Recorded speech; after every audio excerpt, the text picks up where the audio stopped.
Dear Dr. Ambedkar, thank you for focusing on education. You were the first Indian to pursue a doctorate in economics from abroad. And not only from India, you were the first double doctorate holder in economics in South Asia. You saw something wrong in India. All the problems, poverty, inequality, slavery, all linked to one core problem: lack of education. And you realized that only good education can change our obsolete mindset. Who would call you backward class? You were forward class, first class. And not just economics, you were the master of 64 subjects, 9 languages and all major religions in the world. Yes, thank you for studying something as complex as religion for 21 whole years. Wow.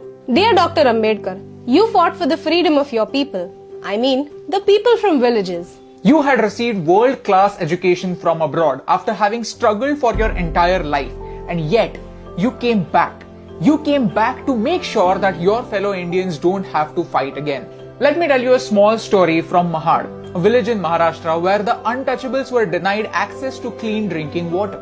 You arranged a peaceful satyagraha and gave the right to clean water to the people in your community. This was 2 years before Gandhiji's Salt March. You said, "We are not going to the Saudar tank to merely drink its water. We are going to the tank to assert that we too are human beings."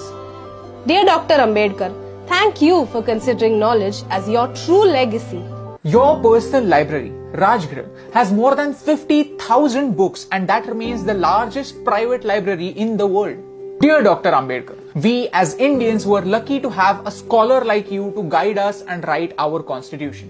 Building a nation is a mammoth task, and it was a victory for you, your passion for education, and the people of India that you took up this task. If you have a job, you have to thank Dr. Babasaheb Ambedkar because he changed the working hours from 14 hours a day to 8 hours a day.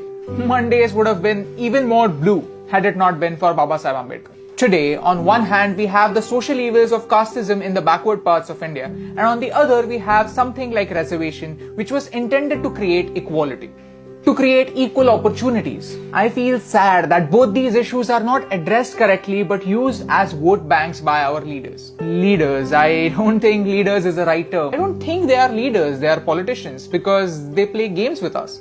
And no matter who wins, India loses. But you taught us to win. When India got its independence, we found the most capable man to guide us into building a nation. And at that time, nobody dared to question the caste of the hand that led us into the future. That was your victory. Your caste, your religion, your last name only determines how you start the game. But how you finish it depends only on you. Your pen was your weapon, your mind was your sword, and your knowledge was your shield. The Ashok Chakra in our flag, the one that adds a little bit of blue in the saffron, green and white, that's your contribution. Dr. Bhimrao Ramji Ambedkar, or Baba Sahib.